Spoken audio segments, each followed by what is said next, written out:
A Catalunya parlem el català. La nostra institució d'autogovern és la Generalitat. No l'hem pas tingut sempre, aquesta institució. Per defensar-la i recuperar-la ens han calgut molts anys de lluita. El nostre president actual és el 115è president de la Generalitat. La nostra història, la nostra identitat, defineixen la responsabilitat d'aquest càrrec.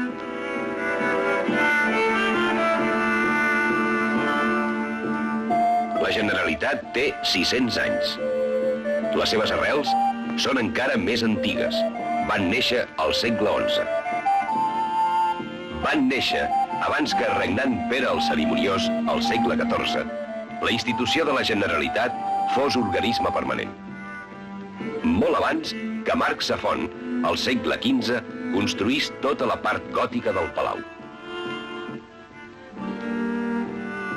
El president de la Generalitat governa un poble mil·lenari.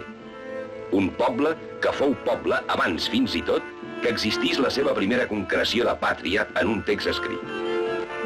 Monestir de Ripoll, bressol de la nacionalitat de Catalunya.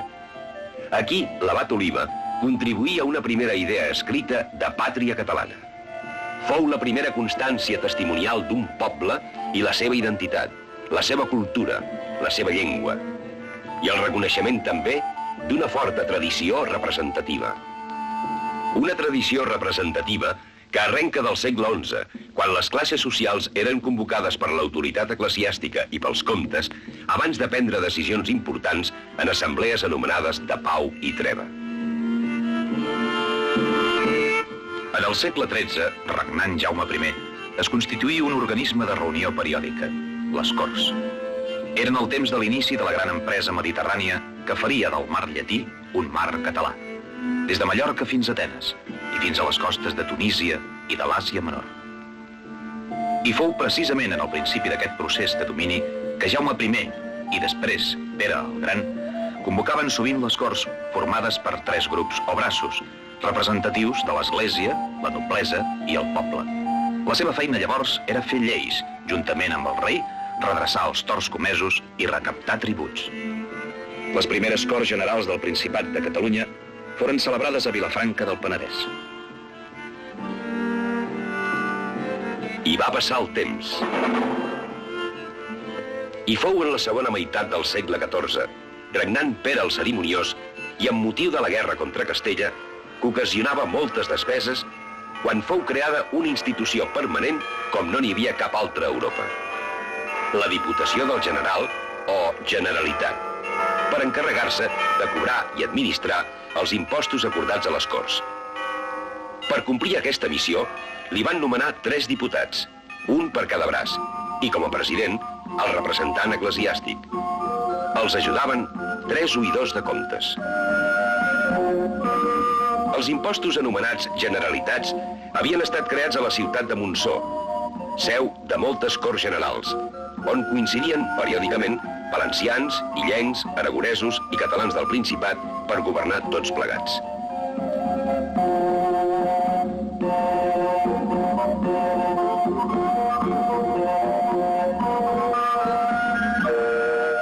El lloc de residència de la Diputació del General o Generalitat fou fixat a Barcelona. Els edificis inicials serien més tard un vell palau. Després, la Generalitat ja va poder convocar sometent, és a dir, la població en armes. Quan ve a regnar al Principat la Casa Castellana de Trastàmara pel compromís de Casp, el 1412, la Generalitat passa a exercir funcions polítiques. Davant del rei o de qualsevol autoritat, la Generalitat defensarà i serà custòdia de les institucions. Aquest és el poder que les Corts li reconeixen i adjudiquen.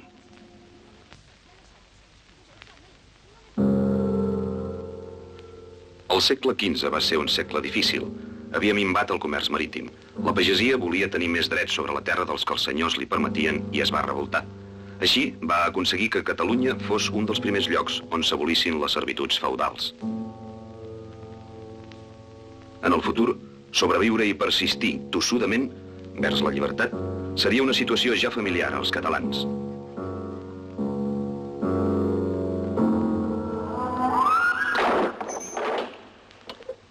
Ferran el Catòlic ja regnava.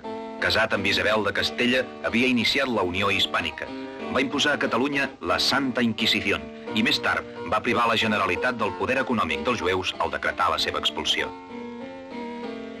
Mentrestant, Cristòfor Colom, al convent de la Ràbida, intentava demostrar que el seu projecte d'anar a les Índies era viable i fructífer. La calma aparent de Colom amagava una impaciència obsessiva. El mar el cridava. Per fi, el descobriment fou possible gràcies a diverses personalitats de l'administració catalano-aragonesa. En el segon viatge, hi va haver gent catalana en llocs importants. Però quan mor la reina catòlica, en el seu testament, Amèrica és reservada a Castella. Amb l'edat moderna, entra a regnar la Casa d'Àustria, que, a més d'Espanya, posseïa territoris a Europa i gairebé tot un continent, Amèrica, d'on arriben gran quantitat de metalls preciosos utilitzats únicament en benefici de les empreses de Castella. Els altres regnes peninsulars són sempre relegats a exercir un paper de segon terme. Els reis persisteixen en la seva tendència vers l'absolutisme. Les corts catalanes són convocades només molt de tard en tard.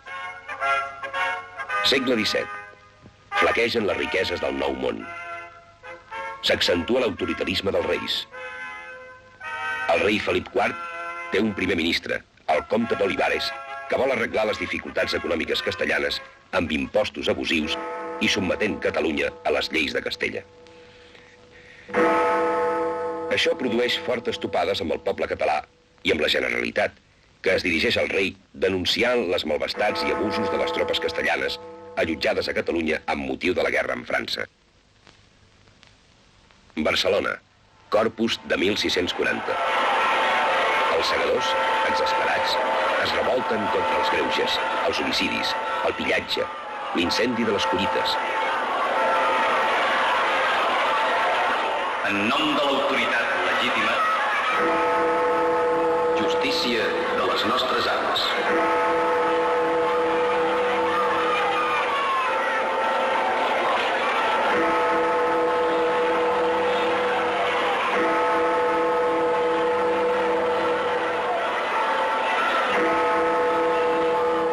Desconeixeu, senyor, la nostra veritat. Qui vol la guerra no és Catalunya. Pau Claris, president de la Generalitat, assumeix la direcció política. Ell i els diputats decideixen demanar ajuda a Lluís XIII de França, que feia temps que, en benefici dels seus interessos, esperava aquesta avinentesa, com així mateix l'esperava el seu primer ministre, el cardenal Richelieu. La guerra amb Olivares i Felip IV era inevitable i va durar 12 anys. Quan es va acabar, els privilegis i constitucions de Catalunya van poder quedar intactes. Però el Principat perd les comarques del Rosselló i la meitat de la Cerdanya 7 anys després, el 1659, víctima del Tractat dels Pirineus entre França i Espanya. És el preu que Catalunya paga per defensar les seves llibertats. Avui, un monument dona senyal d'aquestes dues Catalunyes que sempre seran una de sola.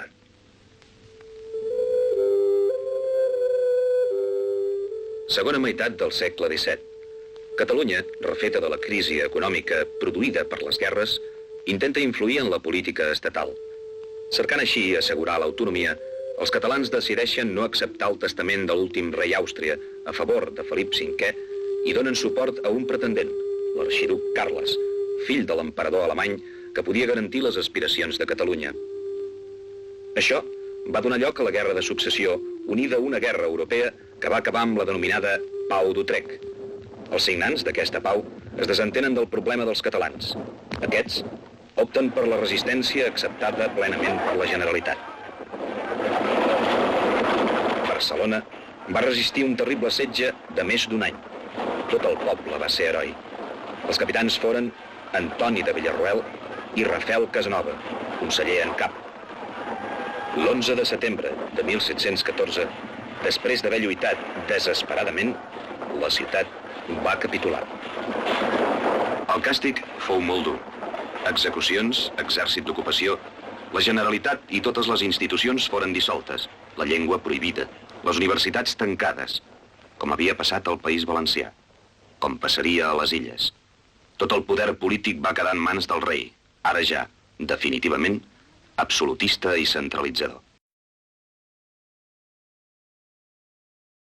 El darrer combat dels catalans contra Felip V és ja un fet dins la història. Ara, un gran silenci plana sobre els països catalans. Les seves llibertats, totes les institucions i lleis, les constitucions, tot ha quedat abolit. Un nou model d'estat centralitzat i absolutista s'imposa a partir del decret de nova planta. Res no es pot escapar de ser xuclat cap al centre. Les disposicions dictades per Felip V parlaven textualment de la conveniència de reduir tots els regnes d'Espanya a la uniformitat d'unes mateixes lleis, usos, costums, tribunals, que habrán de ser los de Castilla, tan loables en todo el universo.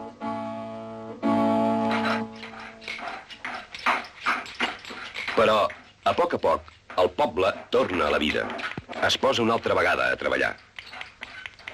La segona meitat del segle XVIII serà l'època del gran comerç català amb Amèrica, element fonamental de la recuperació econòmica. Catalunya havia sobreviscut.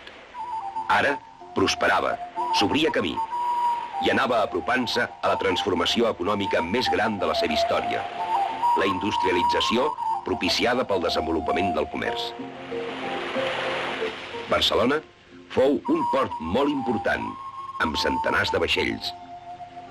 L'auge comercial anava animant un incipient desenvolupament industrial que, unit a la bona situació del camp, oferia un panorama d'allò més prometedor.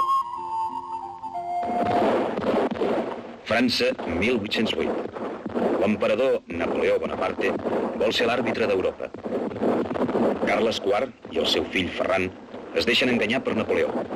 L'exèrcit francès ocupa Espanya. Esclata la guerra de la independència. El procés positiu català, tan treballosament mantingut, s'esmicola. Finalment, Napoleó, derrotat a Europa, reconeix Ferran VII com a rei d'Espanya. Ferran és absolutista. Anul·la la primera Constitució espanyola, promulgada a Cadis 2 anys abans, i s'enfronta amb els liberals.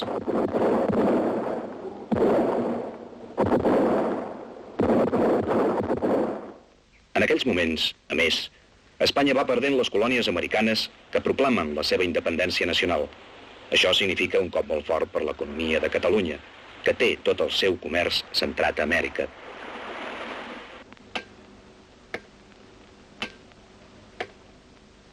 La poderosa vinculació catalana amb el Nou Món, en el segle anterior, s'havia perdut definitivament. Calgué una nova reconstrucció. Reprendre l'activitat econòmica, tornar a posar a punt el desenvolupament industrial. La industrialització portà a Catalunya, com a tot arreu, l'aparició de dues classes socials, la burgesia i la classe treballadora. En aquells moments, a tota Europa, el progrés tècnic creava riquesa per a la burgesia, però com que les condicions de treball dels obrers eren molt dures, aviat començarien els enfrontaments socials. Ferran VII ha mort. Greument malalt, havia nomenat com a successora la seva filla Isabel. El germà del rei, Carles, pretén ser l'únic successor legítim i proclama Déu, pàtria, furs. Això provocà la guerra entre els partidaris de la reina i els del pretendent. Aquesta guerra civil va tenir com a escenari principal, entre altres, Catalunya. Com a tot arreu, s'hi enfrontaren les dues ideologies del segle, absolutisme i liberalisme. Després va venir una pau inestable, plena de conflictes. Regnava Isabel II en una situació contínua de desgovern. El general Espartero, progressista, que el 1840 Barcelona va veure triomfador definitivament contra els carlistes, va fracassar 2 anys més tard en oposar-se als catalans alçats contra les noves lleves militars. 1859. En un gest propagandístic, el govern de Madrid declara la guerra al Marroc. La guerra acaba amb la victòria espanyola. En aquesta victòria ha tingut un paper important la columna de voluntaris catalans manada pel general Prim. Prim És no solament un brillant militar, és també un bon polític, conscient que Espanya necessita urgentment un canvi de règim. La reina Isabel II és més impopular cada dia. El 1868, amb el suport dels militars progressistes, Prim proclama l'expulsió d'Isabel II i desfà la seva camarilla d'intrigants. És la Revolució de Setembre. 1870. Prim proposa Amadeu de Savoia com a rei d'Espanya. Amadeu és elegit per les Corts, però aviat renunciarà a la corona faltat de suport i víctima de les intrigues polítiques des del moment en què el general Prim és assassinat i el seu procés polític queda frustrat. El govern reconeix ja als treballadors el dret de reunió i associació, però la situació obrera continua sent injusta i conflictiva. 1873. La Primera República. Fou una experiència inestable i efímera. Hi havia molts enemics i poca maduresa. Buscant aconseguir una constitució federalista, Pi i Margall s'hi va esforçar inútilment i finalment va dimitir. 1874. El general Pavia ocupa l'edifici de les Corts i les dissol.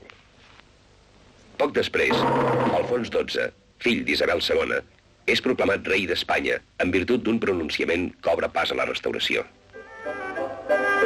Semblava obrir-se una nova esperança política i econòmica. Durant aquells anys, la burgesia catalana prosperà. Hi havia la convicció que es progressava de cara al present i de cara al futur. L'any 1879, Valentí Almirall, polític i escriptor catalanista, fundà el Diari Català, el primer en la nostra llengua. Un any més tard, Almirall convoca a Barcelona el primer congrés catalanista i assisteix gent de totes les tendències unida pel seu catalanisme. 1885. Un memorial de greuges és presentat a Madrid a Alfons XII. Aquest serà el primer acte polític del catalanisme en el camp oficial de l'Estat. El rei diu: seré l'advocat de Catalunya. Però aquest acte no té conseqüències pràctiques. Alfons XII mor aquest mateix any. A Madrid, l'oligarquia intensifica la seva hostilitat envers Catalunya. Totes les tendències catalanes només tenen un nom a la capital de l'Estat: separatisme. Però el que es debat en realitat és la qüestió catalana. Hi ha els conservadors, com Mañé i Flaquer, que escriu El regionalismo.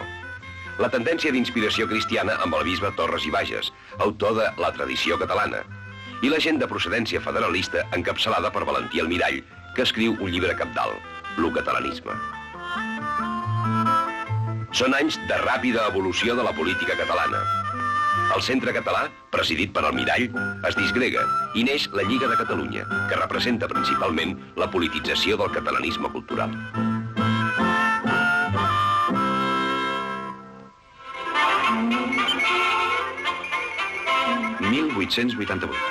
Barcelona celebra una gran exposició universal en els antics terrenys de la Ciutadella. El recinte és una esplèndida plataforma econòmica, industrial i comercial.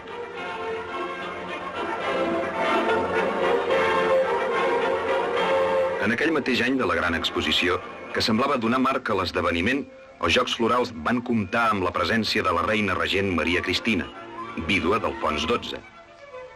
La reina va escoltar el discurs del mantenidor dels Jocs, Menéndez i Pelayo, el qual feu el seu Parlament en català.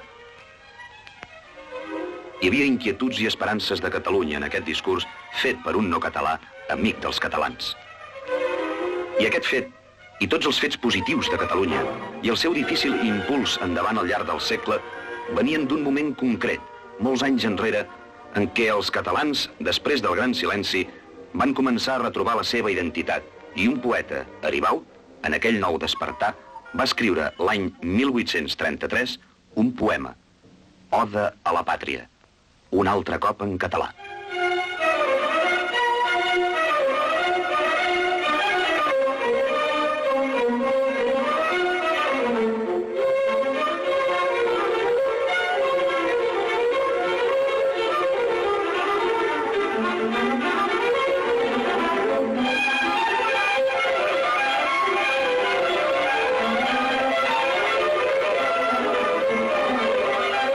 La Renaixença catalana havia agafat empenta prop de la meitat del segle XIX. Primer fou el treball, la recuperació econòmica. Després van anar ressorgint la llengua i la cultura. I van venir els progressos tècnics i científics juntament amb la tasca dels artistes i els intel·lectuals. Al llarg dels anys, a través dels esdeveniments polítics i els altibaixos i adversitats, la Renaixença va seguir endavant. Tenia unes arrels profundes, molt antigues. Els seus fruits s'escamparien també extensament durant molt de temps fins a les fronteres del proper segle, i més enllà encara, ja en plena catalanitat política.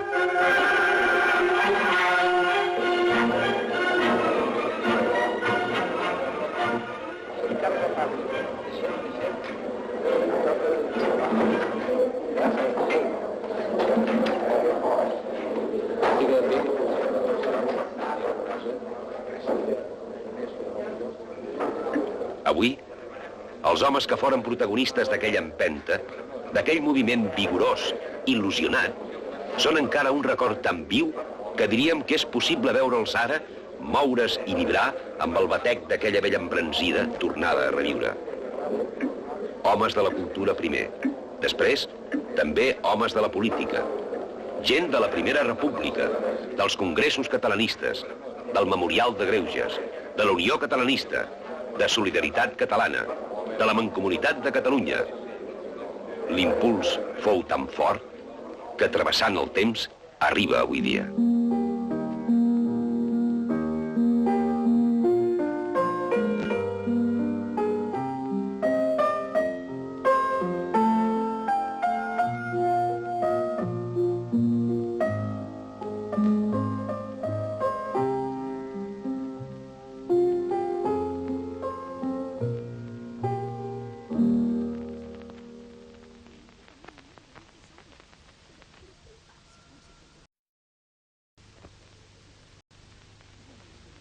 Finals del segle XIX.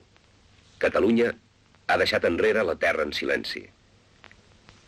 El catalanisme polític es troba en procés de sedimentació i agafa impuls sobre la plataforma de coincidències creada en les bases de Manresa, una plataforma articulada entorn de la Unió Catalanista. Manresa, 1892. Bases per a la Constitució Regional Catalana. La formulació més coherent que mai s'havia fet sobre l'afany autonòmic dels catalans. La situació general de Catalunya, però, no era pas bona.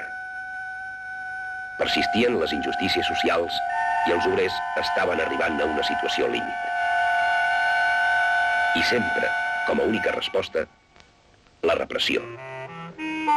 La incomprensió violenta sense escoltar ningú. Per a alguns anarquistes, els mètodes terroristes són l'única sortida.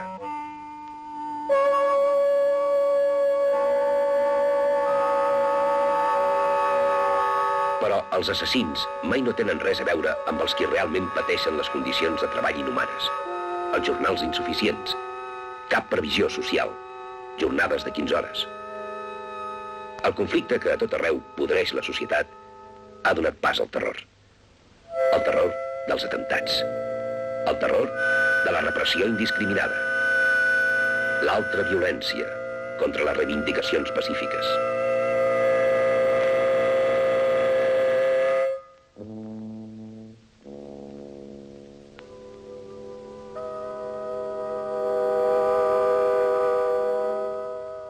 Damunt d'aquest estat de coses va caure la tenebra de la crisi de 1898. A les darreres colònies d'Espanya, Filipines, Puerto Rico i Cuba, havia arribat l'hora de l'emancipació llargament ansiada. Espanya va respondre amb l'increment d'efectius militars. La mortaldat a l'exèrcit espanyol fou immensa, a causa, sobretot, de les malalties tropicals, a més dels combats. Els Estats Units, amb la raó oficial de donar suport a les colònies en aplicació del principi d'Amèrica per als americans, declaren la guerra a Espanya i converteixen les possessions espanyoles, de fet, en un protectorat nord-americà. El Tractat de París acaba aquella guerra perduda per endavant i impopular. Joan Maragall descriu l'abisme que separa l'Espanya real de l'oficial. Escolta, Espanya, la veu d'un fill que et parla en llengua no castellana. Massa pensaves en ton honor i massa poc en el teu viure. Tràgica, duies a mort els fills. Te satisfeies d'honres mortals i eren tes festes els funerals, trista Espanya. El desastre de 1898, que assumeix l'estat espanyol en el pessimisme més profund a Catalunya, tot i haver quedat greument afectada la seva economia, significa una nova embranzida en tots aspectes.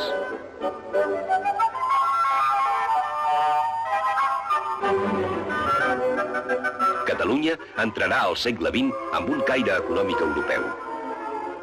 La inversió global en la indústria és prioritària i considerable. El doctor Robert, a Barcelona, realitza una gran tasca positiva. Neix el que serà el gran partit de la burgesia catalana, la Lliga Regionalista. Però, al mateix temps, a les eleccions a diputats, en les quals la candidatura d'Unitat Catalana ha estat elegit també Alejandro Lerroux, agitador i demagog anticatalà, d'oratòria brillant i plena de falsedats, útil a Madrid, fins a arribar un dia a dalt de tot. Novembre de 1905. La redacció i tallers de Cucut i La Veu de Catalunya són destruïts per un nombrós grup d'oficials a causa d'una caricatura que els militars van considerar injuriosa. A Madrid es proposa una ley de jurisdicciones. Des d'ara els militars jutjaran los delitos contra la patria y el buen nombre de su ejército. Catalunya és un clam de protesta. Neix Solidaritat Catalana, que uneix tots els partits en un sol bloc. Aquesta unanimitat mai assolida va enfortir extraordinàriament el catalanisme i fou llavor de futur. 1907. Eleccions legislatives a Madrid. Triomf de la Solidaritat Catalana. De les 44 actes de diputat, se'n guanyen 41. Prat de la Riba, nou president de la Diputació, ha fundat l'Institut d'Estudis Catalans i publica la seva obra cabdal, La nacionalitat catalana, on els conceptes de regió i nació queden ben diferenciats. El modernisme europeu a Catalunya ha esdevingut un sentiment, una actitud vital. L'estil modernista es fon en la identitat catalana com a símbol nacional.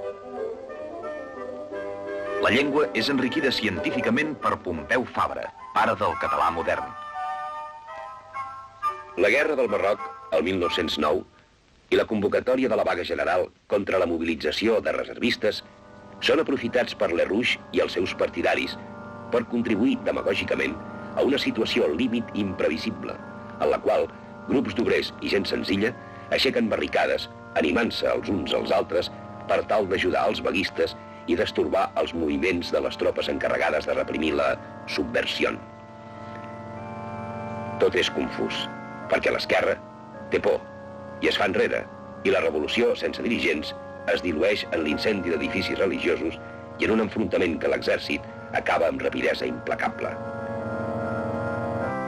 Tota Europa s'esvera quan Francesc Ferrer i Guàrdia, anarquista científic, fundador de l'escola moderna, és acusat com a instigador dels fets, sense proves veritables, falsament, i executat, perquè calia inventar un culpable. 1914. Esclata la Primera Guerra Mundial. El precari equilibri europeu s'ha desfet. Comença un conflicte que produirà una espantosa quantitat de víctimes i cap solució a cap dels grans problemes que provoquen la terrible topada.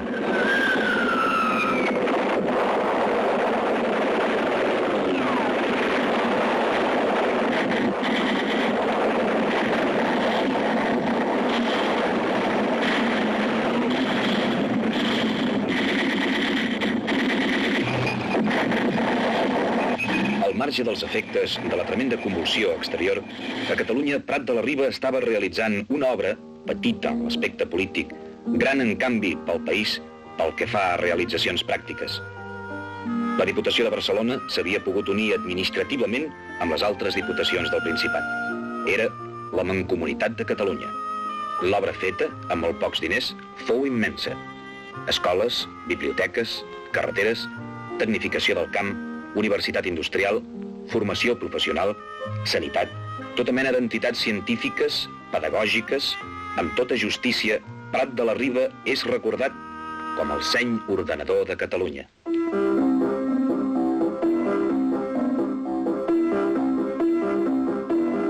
Fi de la Primera Guerra Mundial. Fi d'aquell terrible malson, d'aquella carnisseria increïble. Mentre Europa celebra la gran festa de la pau, a Espanya s'acaba la tan favorable conjuntura econòmica de la neutralitat.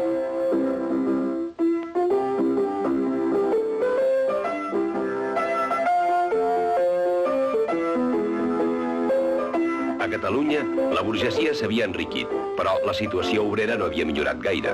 Les reivindicacions de la CNT i la UGT són replicades sempre amb la repressió. Les autoritats governatives i una part de la patronal creen el Sindicat Lliure, amb pistolers a sou, que assassinen Francesc Layret, advocat laboralista. Poc després cau Salvador Seguí, el noi del sucre, líder senatista i catalanista que s'oposava a la violència i buscava directrius constructives per a l'obrerisme.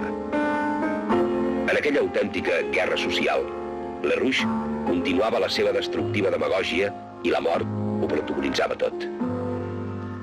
El 8 de març de 1921, a Madrid, el cap del govern, Eduardo Dato, va morir víctima d'un atemptat dut a terme per sindicalistes catalans.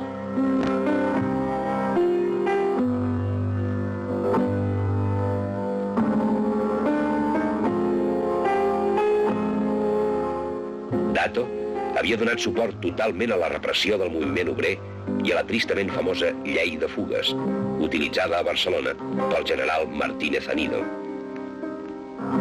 Aquell mateix any, a la Guerra del Marroc, el general Silvestre i 4.000 soldats espanyols moren a mans dels marroquins en circumstàncies militars mai aclarides. Curiosament, el rei deixava d'escoltar els polítics poc després i cridava un general per formar govern. Però aquest general, Miguel Primo de Rivera, fou cridat pel rei pocs dies després d'haver fet un pronunciament militar a Barcelona. La corona havia violat la Constitució. El dictador va tornar a Barcelona i va discursejar, però al cap de poc va prohibir l'idioma i l'ús de la senyera, i el 1925 va suprimir la mancomunitat. La brillantor de l'exposició de 1929 i els seus actes oficials no amagaven la realitat. La monarquia trontollava cremada per la seva pròpia incapacitat després de tant de temps de desgavell polític i social.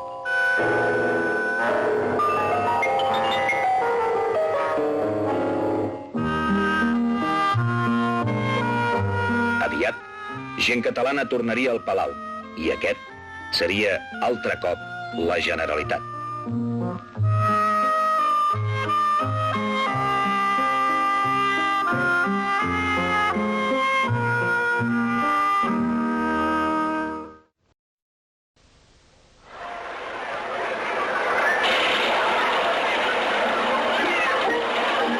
D'abril de 1931.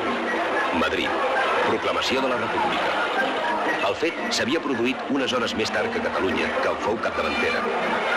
El gran canvi s'esdevenia com a resultat d'unes eleccions municipals.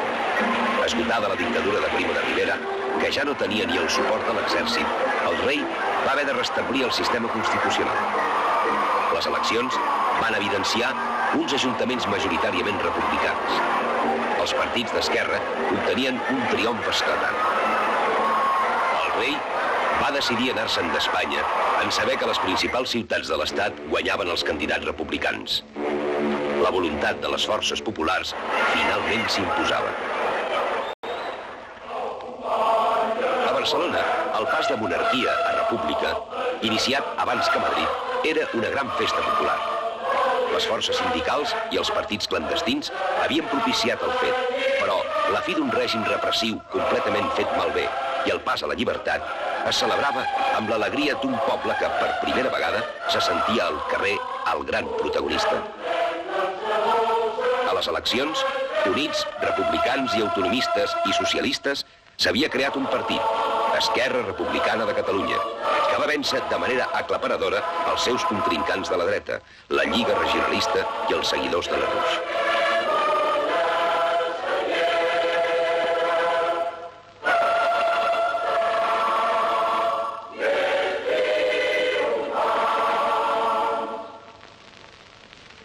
El dia 14 d'abril, a primera hora de la tarda, avançant-se a la resta d'Espanya, Lluís Companys elegit regidor, proclamava la república en nom dels triomfadors de les eleccions.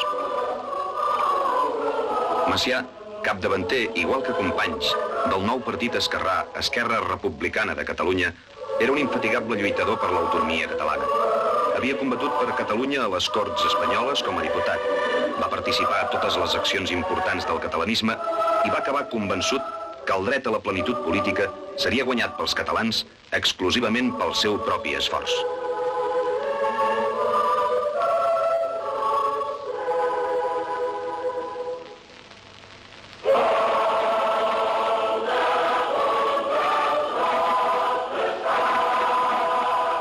Macià fou elegit president de Catalunya per la voluntat del poble. Ho van fer els regidors i era una presidència provisional, però aplaudida per tothom. La República Catalana va començar a tenir constància documental, però el nou govern provisional de Madrid, si bé republicà, era també centralista i va negociar perquè a Catalunya hi hagués només un govern provisional en espera d'un estatut que hauria de ser aprovat per les Corts espanyoles. Conseqüència d'aquesta negociació fou el restabliment de la Generalitat 217 anys després de la seva dissolució. Malgrat tot, el no a la seva República Catalana va ser una greu contrarietat per a Macià. Hi ha un poble alçat al voltant vostre. Escolteu la seva vibració. Recolliu els seus anhels. Realitzeu les seues esperances. Res ni ningú no pot privar-nos ara... La relació Catalunya-Madrid no fou fàcil. Pesava sempre damunt del diàleg l'obsessió del govern central de mantenir el concepte d'estat unitari. Per tal de redactar l'Estatut de Catalunya, va reunir-se a Núria una comissió de juristes de diverses orientacions polítiques. Sotmès l'avantprojecte a referèndum i participar un 75% del cens, i el 99% dels votants digué sí. Llavors va venir la llarga i conflictiva espera. Calia que Madrid també digués sí. I encara que homes amb poderosa personalitat i convicció, com el ministre Azaña, defensaven i donaven suport al text autonòmic català, les dilacions i les esmenes reaccionàries feien interminable el procés. El poble es manifestava en massa per donar suport als diputats catalans que defensaven a Madrid aquell estatut que la reacció qualificava d'alta traïció. De sobte, un fet fortuït va precipitar els esdeveniments. Un grup de militars monàrquics a Madrid i a Sevilla es van aixecar contra la República. L'intent fou sufocat amb facilitat, però serví d'avís als oposicionistes i especialment al PSOE. Calia afirmar les directrius democràtiques. En bé de l'estat republicà, s'havia de concedir l'autonomia a Catalunya. 9 de setembre de 1932. El president Alcalá Zamora signa l'Estatut. Les Corts republicanes l'han aprovat per 314 vots contra 24. L'entusiasme dels catalans és indescriptible. I això, no obstant, aquell estatut no era pas igual que el poble havia votat en massa. Era un estatut retallat, mutilat per les esmenes gasives, injustes, reaccionàries. Així i tot, però, era un estatut i la gent celebrava un fet cert. Des d'aquells moments, Catalunya podia ja autogovernar-se. Tenia el poder executiu i així mateix el Parlament, òrgan legislatiu que representava el poble. Més tard es crearia el Tribunal de Cassació, el poder jurídic. El dia de Nadal de 1933, en ple exercici de la seva funció presidencial, moria Francesc Macià. El llegendari avi, sobrenom que el poble li havia concedit, deixava en cada català el dolor intens d'haver perdut un familiar, un amic profundament estimat. Pocs dies després, el Parlament elegia Lluís Companys com a president de la Generalitat. Lluitador nat, dotat d'un gran sentit social, afrontaria una tasca difícil i constantment conflictiva. El president Macià i el seu govern l'havien començada ja aquesta tasca, en la qual l'ensenyament tenia una importància prioritària. Les dificultats venien del fet que Madrid feia els traspassos de competències i de diners lentament, amb una calma desesperant i, a més, plena d'insòlits regateig. Els nens d'aquelles escoles gaudirien, molts anys després encara, ells i les successives generacions, de l'obra considerable que en els camps més diversos va dur a terme la Generalitat en aquell període tan breu i tan ple de dificultats.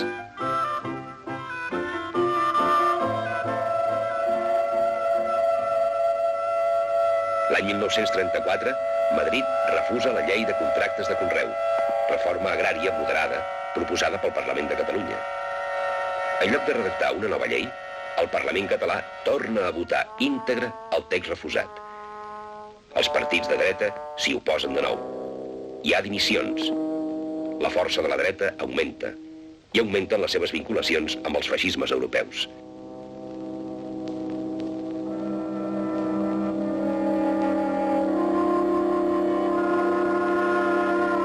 Tres ministres de la CEDA, partit profeixista cada vegada més fort, entren en el nou govern espanyol, presidit per Lerrouche, el vell demagog, ara conservador vergonyant.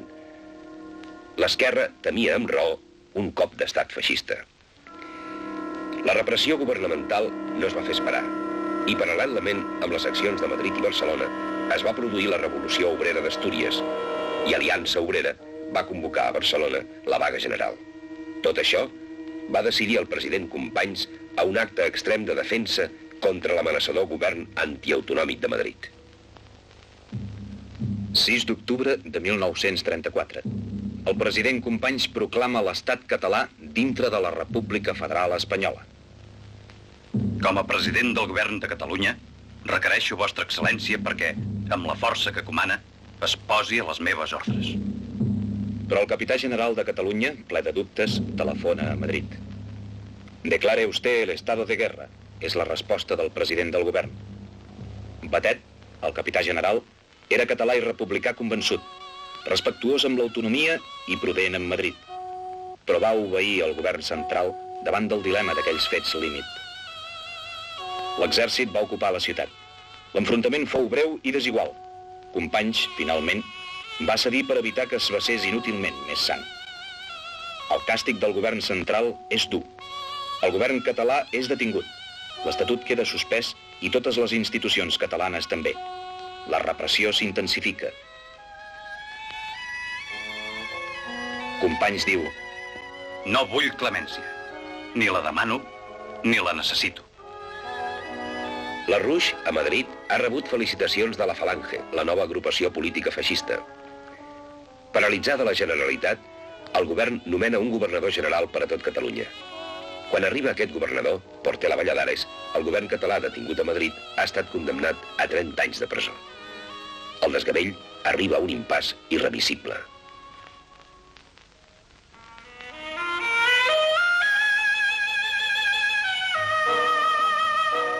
Febrer de 1936. Eleccions. Les esquerres es presenten unides.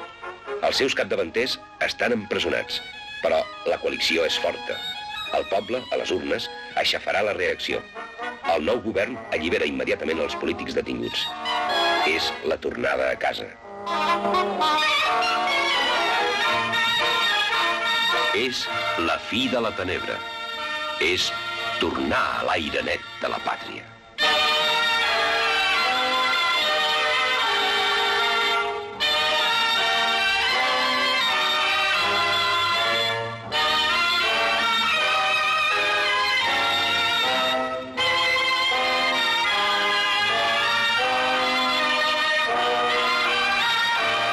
És el retrobament de la llibertat. És el retrobament del poble. El poble que ha fet possible una vegada més la Generalitat, el Parlament, la força jurídica. Tornem a reprendre la nostra tasca després d'hores doloroses i amargues. Venim per servir els nostres ideals. Tornarem a sofrir. Tornarem a lluitar. Tornarem a vèncer. Certament, la lluita, terrible, s'aproximava. I aquest home en seria el cabdill.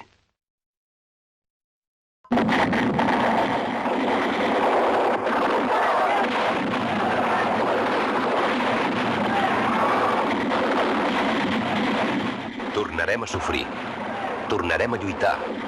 va dir Lluís Companys. La lluita, la guerra, s'havia produït. I aquest home n'era el cabdill.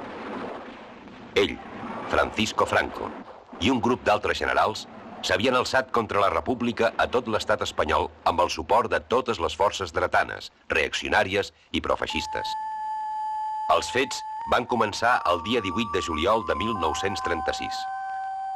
El dia 19, a Barcelona, els militars revoltats foren vençuts per una part de les forces armades i el poble, la gent d'esquerres i, singularment, els obrers de la CNT.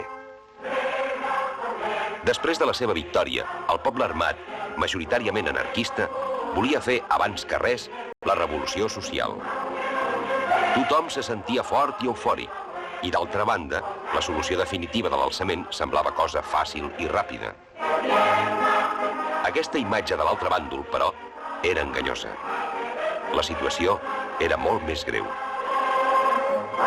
Els voluntaris dels partits i les sindicals van sortir entusiàsticament a lluitar allà on havia triomfat la rebel·lió. Així va començar una guerra mal anomenada civil que duraria 3 anys i produiria centenars de milers de morts.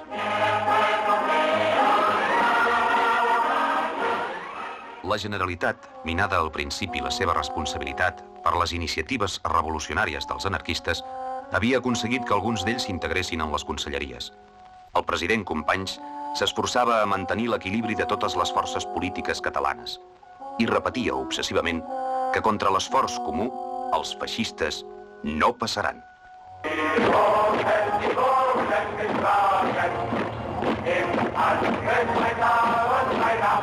Però el bàndol dels enemics de la República comptaria amb una ajuda considerable i decisiva, tota mena de material i tropes del feixisme europeu. Per l'expansió feixista era interessant una Espanya addicta.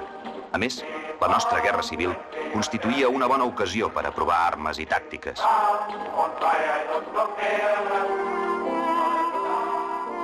Catalunya, d'altra banda, no tenia cap estructura militar pròpia.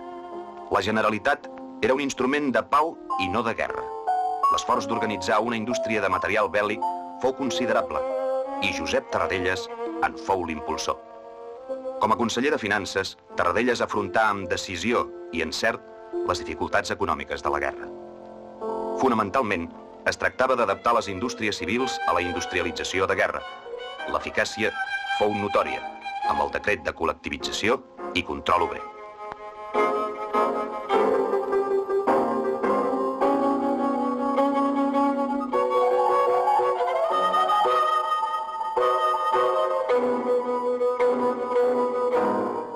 Paral·lelament a l'esforç de guerra, la Generalitat havia incrementat les seves atribucions autonòmiques.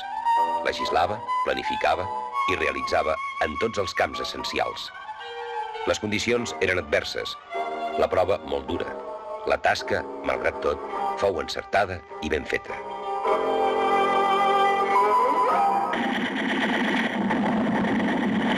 Durant llargs mesos es va prolongar l'acció de la Generalitat i la valentia dels combatents davant un enemic cada cop més poderós.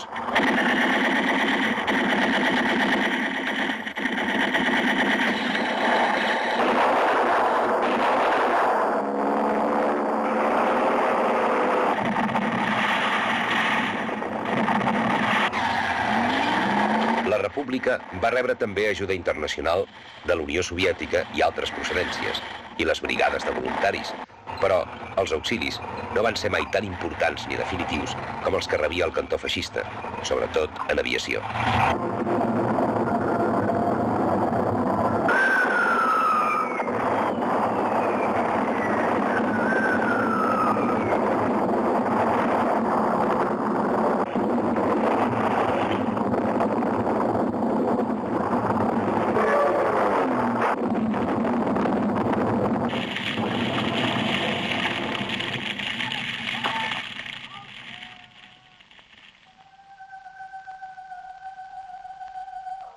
Com més s'allargava la guerra, més s'intensificaven els bombardeigs a la rereguarda. Ja no era solament l'odi entre germans, l'obsessió de la venjança classista, sinó la tragèdia provocada fredament per les forces mercenàries dels estats feixistes.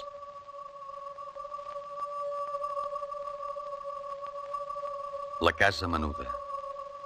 La casa es preparava per a la nit.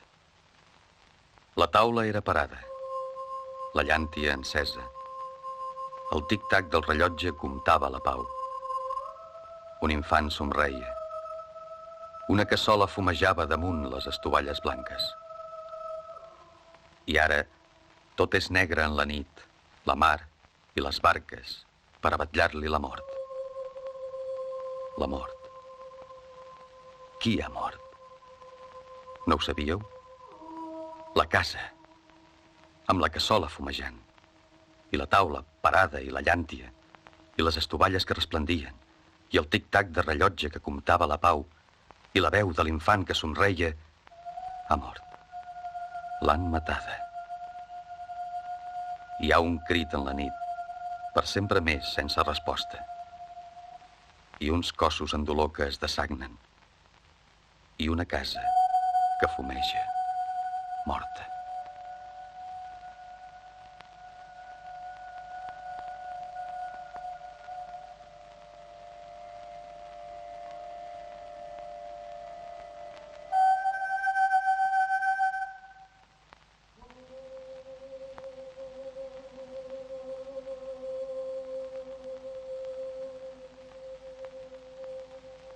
El president sofria per les víctimes innocents, la gravetat de la situació, la marxa desfavorable de la guerra, la topada sagnant a la rereguarda entre comunistes i anarquistes, impossible d'evitar, quan la Generalitat va emprendre definitivament el control i la unificació de totes les forces. A més, hi havia el fet de la presència del govern de la República traslladat a Barcelona. Els homes de Madrid no eren pas favorables a les atribucions de la Generalitat i el poder autonòmic anava minvant. Mentrestant, a l'altre cantó, el general Franco havia estat nomenat cap suprem de totes les forces civils i militars de la Espanya Nacional i la seva rebel·lió i la guerra consegüent es va proclamar com a Cruzada. A la primavera de 1938, les operacions als diversos fronts van quedar condicionades en un enfrontament decisiu. La sagnant i interminable batalla de l'Ebre, que havia de decidir la sort de Catalunya i de la guerra.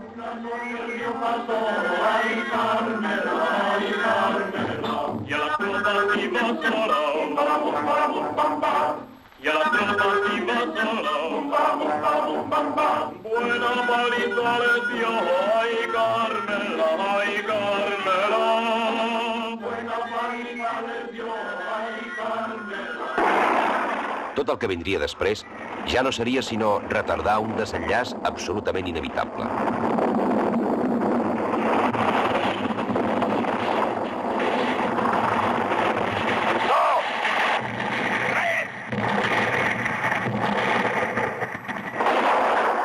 La República va perdre aquella batalla. La darrera. Els catalans també. I així mateix la Generalitat. De acuerdo con el principio de la unidad de la patria, se devuelve a las provincias de Cataluña el honor de ser gobernadas en pie de igualdad con sus hermanas del resto de España. El Estatuto de Cataluña, en mala hora concedido, dejó de tener validez.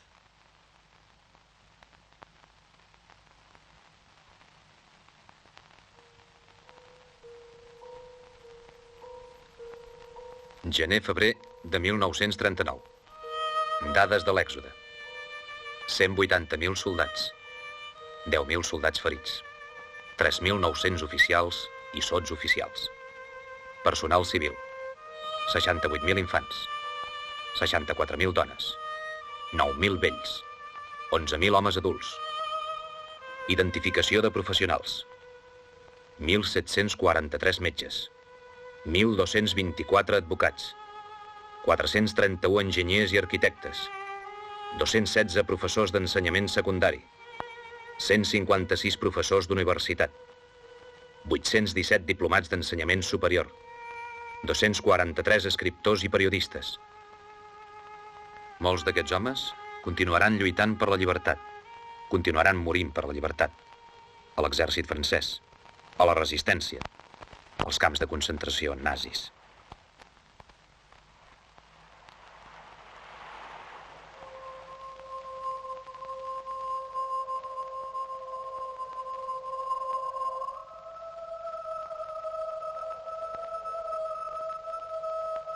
centres d'acolliment a França. Tancats a Sant Cebrià, 85.000 refugiats. Tancats a Argelers, 65.000 refugiats. Tancats a Barcarès, 35.000 refugiats.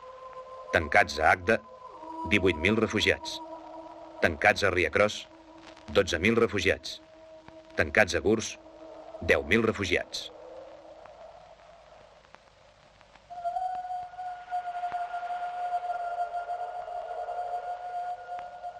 Monument dedicat als refugiats que van servir com a voluntaris a l'exèrcit francès i van lluitar per la causa de la llibertat.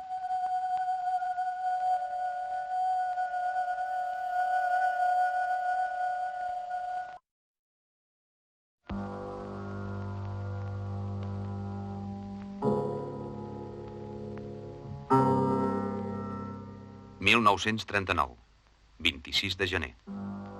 Parte oficial de guerra correspondiente al día de hoy. Barcelona ha sido conquistada. La maniobra de los cuerpos de ejército nacionales abrió el camino a la entrada de las tropas a la capital. En las inmediaciones de Barcelona son los cuerpos de ejército de tropas voluntarias y de Navarra los que brillantemente combaten, envuelven y arrollan la defensa roja. Res. Res no ha quedat en peu del que era nostre. Ni el govern, ni les institucions, ni la cultura, ni la llengua, ni tan sols la senyera. Només ens resta trossejada, sense ànima, la nostra vençuda terra catalana.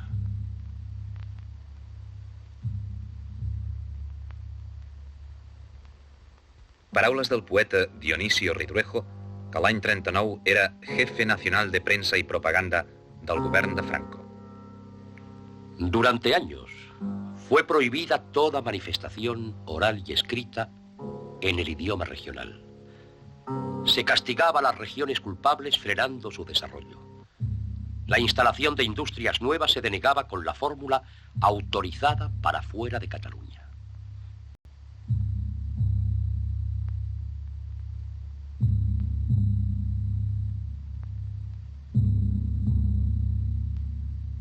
Dades del Manchester Guardian, primera setmana de maig 1939. 347 consells de guerra, 266 condemnes a mort. Informe del comte Chiano, juliol 1939. Execucions a Barcelona, 150 persones diàries. Localització de les execucions, les platges del Camp de la Bota, barri del Poble Nou.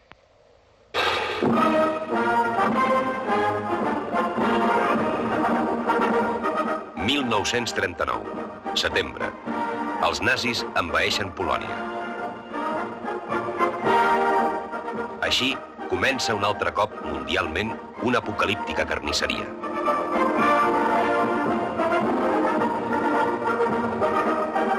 Primer, tot fou com un llampec. 1940. Els nazis entren a París. Pétain, heroi de l'altra guerra, s'humilia rendint-se a Hitler. Laval, ministre francès pro-nazi, és amic de Franco i li lliura al president Lluís Companys que la Gestapo captura a Bretanya. Aquesta serà la darrera imatge de Lluís Companys viu. Torturat a Madrid, el president és traslladat a Barcelona secretament i sotmès a un consell de guerra sumaríssim.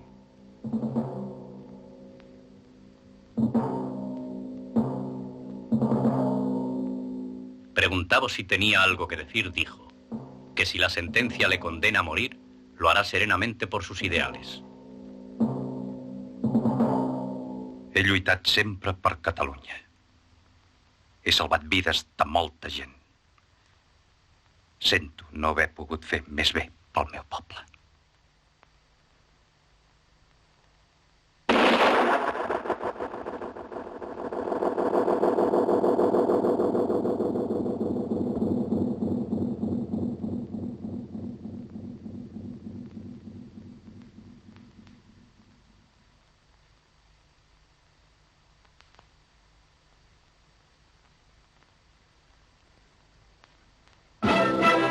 Entrevista Franco-Hitler. Franco deu a Hitler la seva victòria. Hitler exigeix. Franco regateja. La postguerra és dura a Espanya. Una Espanya on hi ha presons, com la de Barcelona, on s'enquibeixen 10 i 12 condemnats a mort a cada cel·la. Himmler, el cap de la Gestapo, visita Barcelona com a assessor. Hi ha indicis de resistència antifranquista. Cal extirpar-los de socarrel. La batalla d'Anglaterra.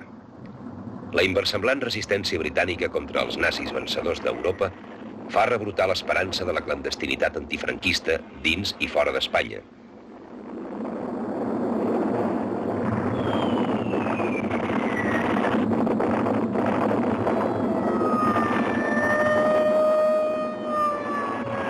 El Consell Nacional de Catalunya a Londres té un sol objectiu: aconseguir el suport dels aliats. Els contactes amb el Foreign Office són constants.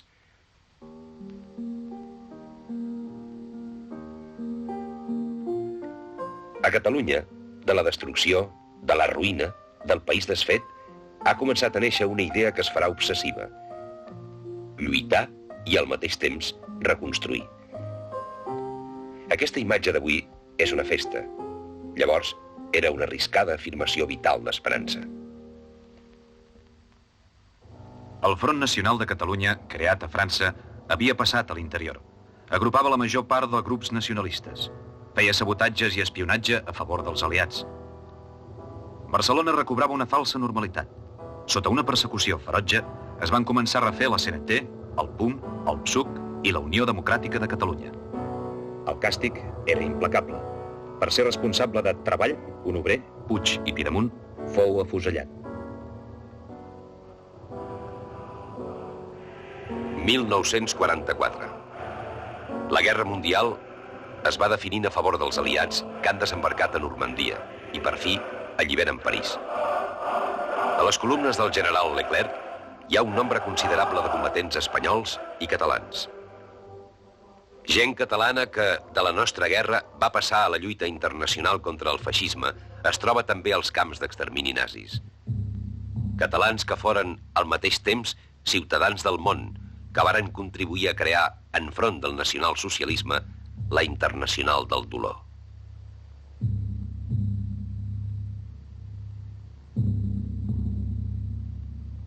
El martirologi té el seu memorial. Els documents parlen per ells mateixos.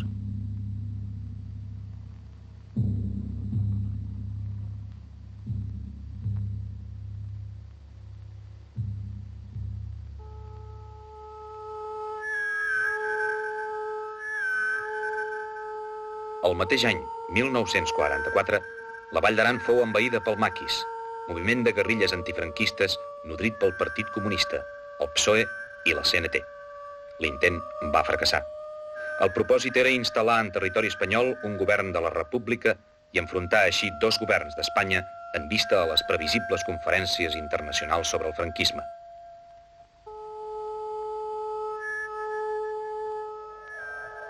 «1945. Fi de la Segona Guerra Mundial. L'apocalipsi ha tingut el final idoni. Hiroshima i Nagasaki». Josep Irla i Bosch, president del Parlament català, i des de la mort de Lluís Companys, president de la Generalitat a l'exili, denuncia a l'Organització de les Nacions Unides la repressió franquista. L'ONU, pressionada per aquesta i altres repetides denúncies, decideix una acció internacional contra l'únic estat sobrevivent de la derrota feixista mundial. Espanya va quedar aïllada i el franquisme va impugnar espectacularment aquella conjura de los enemigos de siempre amb una concentració espontània, com totes les del feixisme, a la plaça de Oriente de Madrid.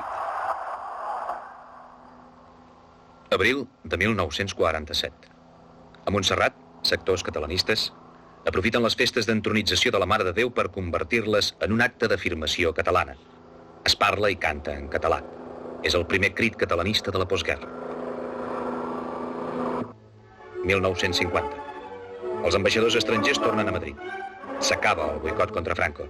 La Guerra Freda entre els blocs dels Estats Units i la Unió Soviètica consolida el règim espanyol que ja s'autodefineix com a democràcia orgànica i juga el seu visceral anticomunisme dins la correlació de forces internacional. Apareix el Moviment Socialista de Catalunya amb una convicció. La lluita contra el franquisme serà molt llarga. A França, el president Irla pensa el mateix. Al bloc occidental no li convé enderrocar el franquisme. Un fet insòlit i impopular. La gran vaga de tramvies de 1951 a Barcelona. El preu s'havia pujat de 50 cèntims a 70. Això fou l'espurna que va provocar la protesta pels constants encariments. Ningú no ho va preparar, però ningú no va pujar al tramvia a tot Barcelona durant molts dies. Era el primer gran repte popular al règim.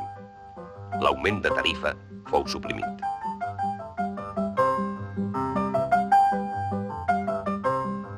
D'aquest fet, se'n va poder derivar una vaga, així mateix insòlita, de 300.000 obrers. La repressió produí morts i ferits greus i l'empresonament d'un gran nombre de militants de la CNT i del PSUC. Però el poble havia superat la simple supervivència.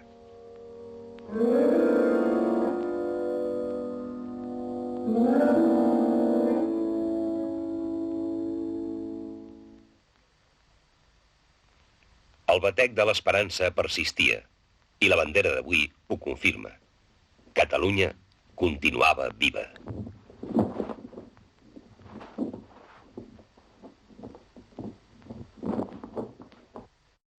...1953. Pactes Espanya-Estats Units. El franquisme participava en la defensa occidental i tranquil·litzava amb el fuero de los españoles i la ley de sucesión. Un any més tard, Josep Irla, malalt, dimiteix. Els supervivents del Parlament de Catalunya, reunits a Mèxic, nomenen president de la Generalitat a l'exili Josep Tarradellas. Tarradellas sap que la tornada a Catalunya és encara lluny. Renuncia a formar govern i resta, en virtut del seu càrrec, com a dipositari únic de la màxima institució catalana i la seva legitimitat.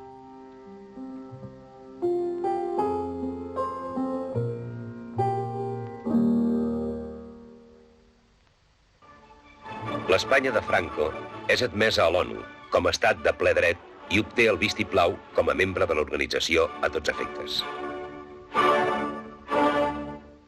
A tot el món hi ha, però, des de 1939, milers de catalans exiliats que treballen i contribueixen a enriquir, de moltes maneres, els països que els van acollir. Uns catalans que són ambaixadors no oficials d'una veritat irrebatible: Catalunya. Aquí en tenim 3 exemples eminents. Un català d'adopció, Pau Picasso.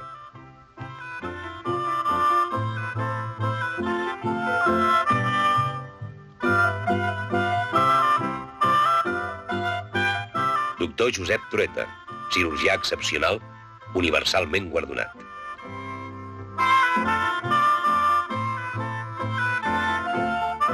El mestre Pau Casals. I am a Catalan. Jo sóc català.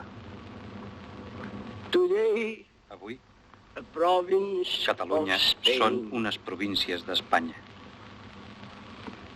But what has been Però què ha estat Catalonia? Catalunya? Catalonia has been Catalunya ha estat the greatest la nation més gran in nació the world. del món. I tell you, Els hi dic, I will tell you els hi why. diré per què. Catalonia has Catalunya va had tenir the first el parliament primer Parlament much before molt England. abans que Anglaterra. Catalonia had I fou a the Catalunya beginning of on the hi hagué United un Nations. principi de Nacions Unides. All the authorities of Totes les Catalonia autoritats de Catalunya in the 11th es varen reunir al met segle XI in the a city of Toulouse, France, una ciutat at that time, avui de França, però aleshores de Catalunya, to speak per parlar about peace de pau, at the en 11th el segle century. XI. Peace Pau in the world. al món And against i contra les war. guerres, The inhumanity of contra war. el que d'inhumà This was tenen les guerres. Catalonia. Això I era am Catalunya. So I jo estic happy, tan so content happy, so moved to i be commogut d'estar aquí here with you, amb dear vostès.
...1960. El franquisme vol afalagar la regió. Al Palau de la Música s'anuncia un concert. En el programa hi falta un himne, el cant de la senyera. Primer autoritzat i després prohibit, per por a la manipulació subversiva. Els ministres de Franco assisteixen al concert i, de sobte, a les localitats altes esclata el cant.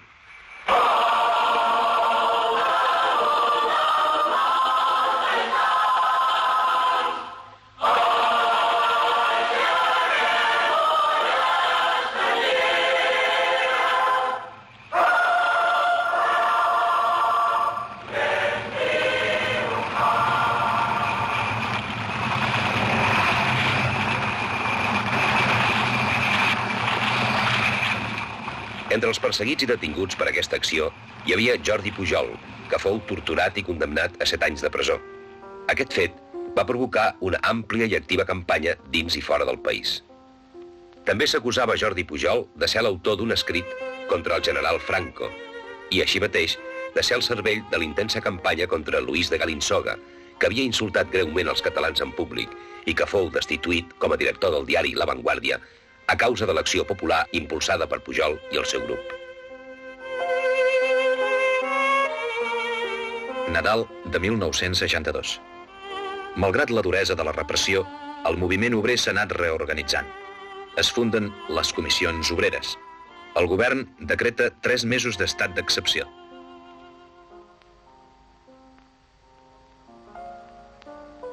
Tothom sap el problema dels presos que tenim aquí a Espanya. Preguem perquè el nostre govern faci un examen de consciència per donar-hi una solució més humana. Preguem perquè l'Estat, els governants, pensin que no són senyors, sinó servidors del poble. Parla l'abat de Montserrat, Aurèlia Escarré. És la seva homilia de Nadal. La comunitat montserratina, el seu esperit de cristianisme i catalanitat, aviat, l'any següent, parlaria al món. El règim espanyol es diu cristià, però no obeeix els principis de base del cristianisme. A la llum de l'encíclica Pacem in Terris, la primera subversió existent a Espanya és la del govern. Espanya no té darrere 25 anys de pau, sinó només 25 anys de victòria. No s'ha fet res per acabar aquesta divisió entre vencedors i vençuts. On no hi ha llibertat autèntica, no hi ha justícia. I això és el que passa a Espanya. Ens hem adreçat al govern demanant-li llibertat plena per a la cultura catalana. No n'hem rebut cap resposta. Els catalans tenim dret a la nostra cultura, a la nostra història, als nostres costums, que tenen la seva pròpia personalitat dins Espanya. El español. Respuesta al padre Escarré. El español contesta.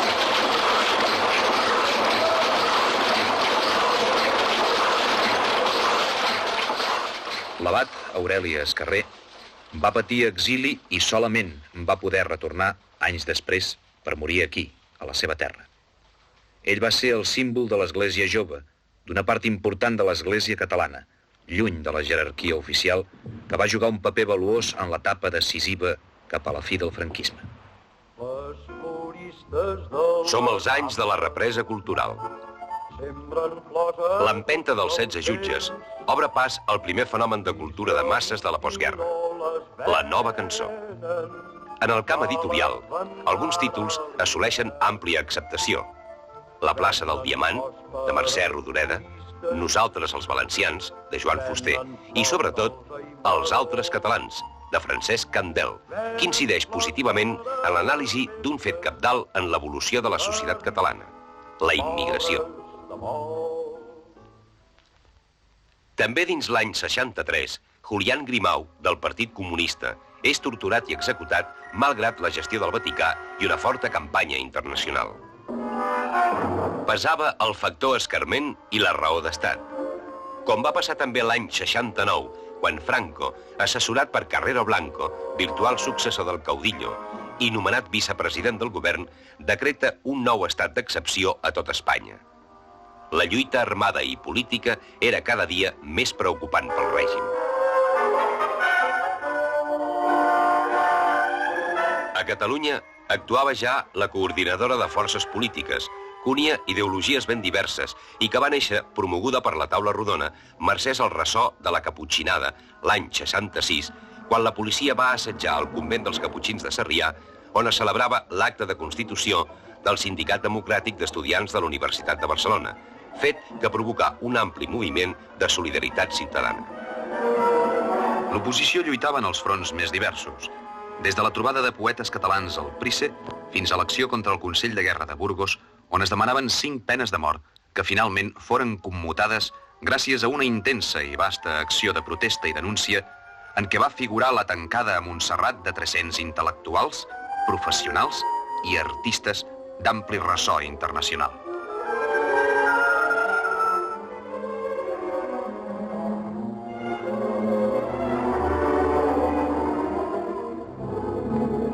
...1971, novembre.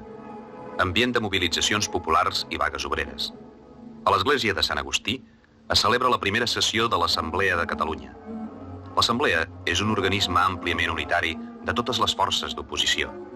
S'aprova un programa de 4 punts essencials que serà eix i referència de totes les lluites. L'Assemblea i els seus 4 punts obtenen ràpidament un gran ressò a tot Catalunya.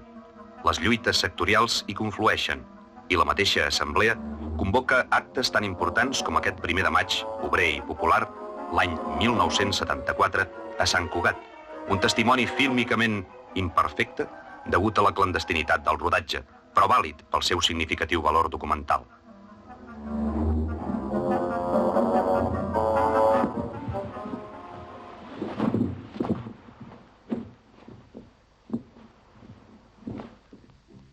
...1973, desembre. Carrero Blanco, ja president del govern, mor a Madrid en un atemptat de l'organització armada basca ETA, la dictadura trontolla. Carrero era el successor de Franco, i Franco no pot assumir la seva mort. La salut del caudillo minva amb rapidesa.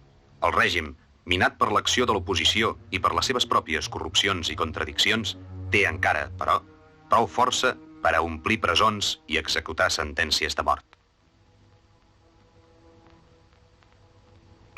I arriba la tardor de 1975 i els darrers fets del llarg malson. Som els paràgrafs últims del darrer capítol i tot té, ja, una ressonància d'epitafi.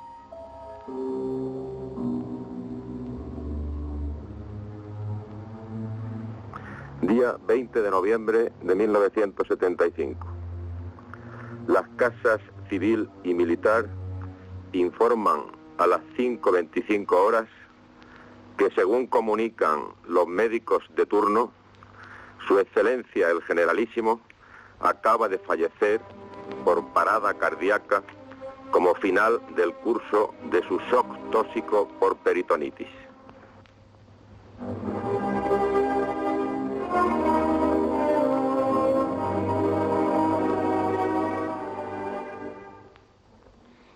En nombre de las Cortes Españolas... 22 de novembre de 1975. Joan Carles de Borbó és proclamat rei d'Espanya.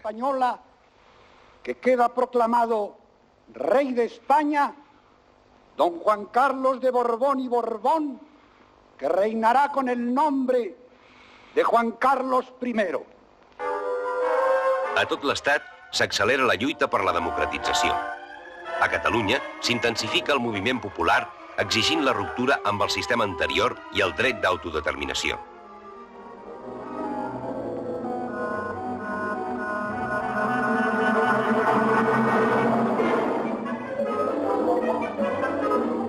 23 de desembre. Es constitueix el Consell de Forces Polítiques de Catalunya, que inclou ja 11 partits. L'Assemblea de Catalunya li fa costat plenament. Febrer del 76. L'Assemblea convoca les manifestacions de reivindicació democràtica i nacional catalana més importants des de la seva Constitució. La del dia 1 per l'amnistia, la del dia 8 per l'autonomia. El ressò és considerable, malgrat que la repressió intenta evitar-ho.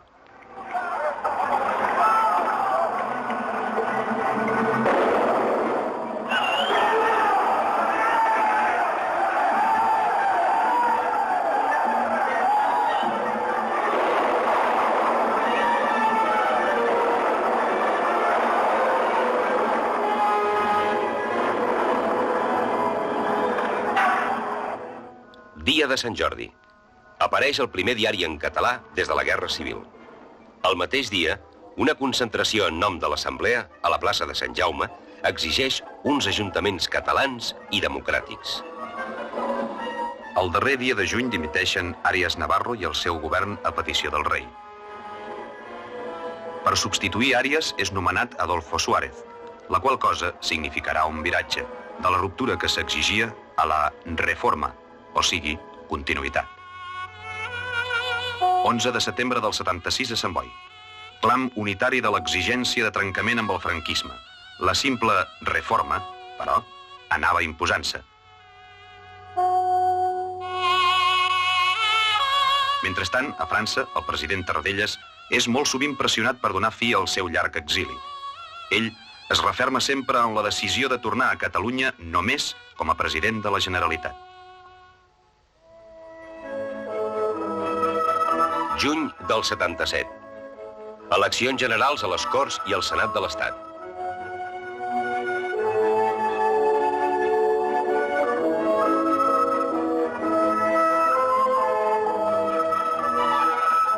A Catalunya, la victòria correspondria al Partit Socialista, Congrés, seguit del PSUC i del Pacte Democràtic per Catalunya, és a dir, de les forces partidàries de la plena democratització de l'Estat i de la plena autonomia catalana.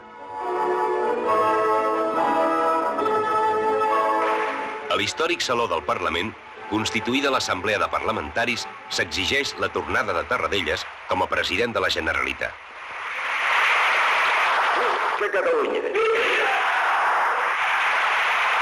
Diada Nacional del 77. Més d'1 milió de persones es manifesten exigint les institucions autonòmiques i la restauració de la Generalitat.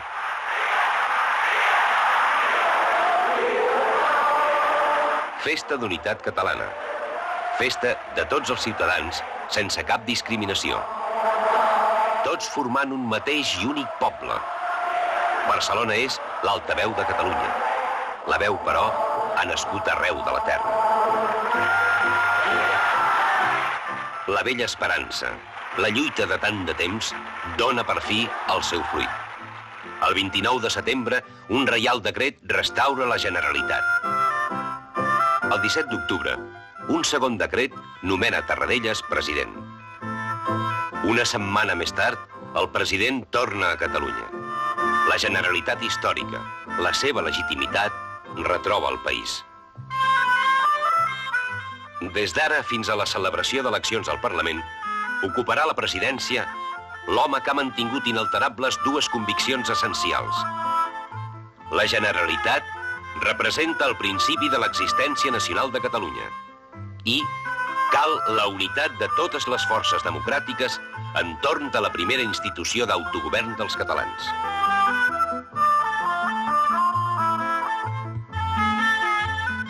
Aquesta Generalitat és encara oficialment provisional. En el seu Consell d'Unitat hi ha un representant d'Esquerra Republicana de Catalunya, partit encara no legalitzat, Hi són presents així mateix en el Consell els 5 caps de fila. Antoni Gutiérrez, del PSUC, Joan Reventós, del PSC, Congrés, Josep Maria Triginer, del PSOE, Carles Santís, de la UCD, i Jordi Pujol, fundador del seu propi partit, Convergència Democràtica de Catalunya. Època de consens. A Sau es redacta un avantprojecte d'estatut per Catalunya.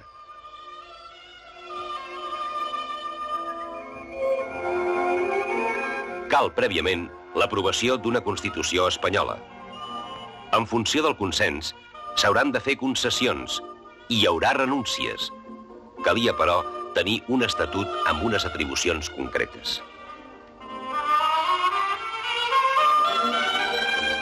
6 de desembre del 78. Per referèndum estatal s'aprova la Constitució. L'avantprojecte d'estatut és enviat a Madrid. Venen mesos de discussions i de retalls, de negociacions i de més pactes. Per fi, Catalunya pot fer el seu referèndum. Acudeix a votar el 56% del cens. El 90% dels electors vota l'Estatut favorablement. El Congrés i el Senat espanyols l'aproven també. El president Tarradellas convoca les primeres eleccions al nou Parlament català. En la composició que en sortirà, la coalició de Convergència Democràtica de Catalunya i Unió Democràtica de Catalunya serà la formació més votada. Això portarà a Jordi Pujol a la presidència de la Generalitat.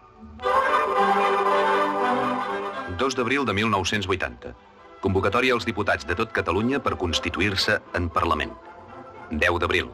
Solemne Constitució del Parlament de Catalunya. El diputat d'Esquerra Republicana de Catalunya, Heribert Barrera, n'és elegit president. El Parlament de Catalunya ha tornat a ser constituït. Molts segles després d'aquelles antigues Corts catalanes, les primeres que hi hagué a Europa. Molt temps després d'abolicions, i prohibicions, i persecucions, i silencis. Ara, altra vegada hi ha hagut la mesa d'edat, i s'ha elegit president, i el Parlament definitiu ha estat reinstaurat. Una vegada més, l'organisme legislatiu català ha tornat a renéixer. La seva primera tasca serà elegir el nou president de la Generalitat. 24 d'abril. Per 75 vots a favor i 59 en contra, amb els vots de la majoria absoluta dels membres del Parlament, Jordi Pujol esdevé el president de la Generalitat restaurada. 8 de maig de 1980. El nou president pren possessió oficialment del seu càrrec. President de la Generalitat de Catalunya, amb lleialtat al rei, respecte als drets de la persona i estricta observància de la Constitució i de l'Estatut d'Autonomia? Sí, promet. Visca Catalunya! Visca el nou president de la Generalitat! Que Catalunya hagi arribat fins aquí no vol pas dir, però, la fi de la lluita, tan llarga i costeruda. Cal seguir-la, aquesta lluita, i treballar, i construir. Això que ara tenim vol dir, només, tenir una eina, una primera eina per fer la tasca.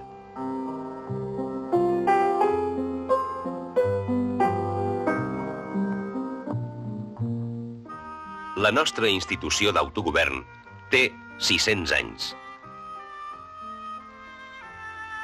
Jordi Pujol, el president actual, és el nostre 115è president. La nostra institució d'autogovern és la Generalitat de Catalunya.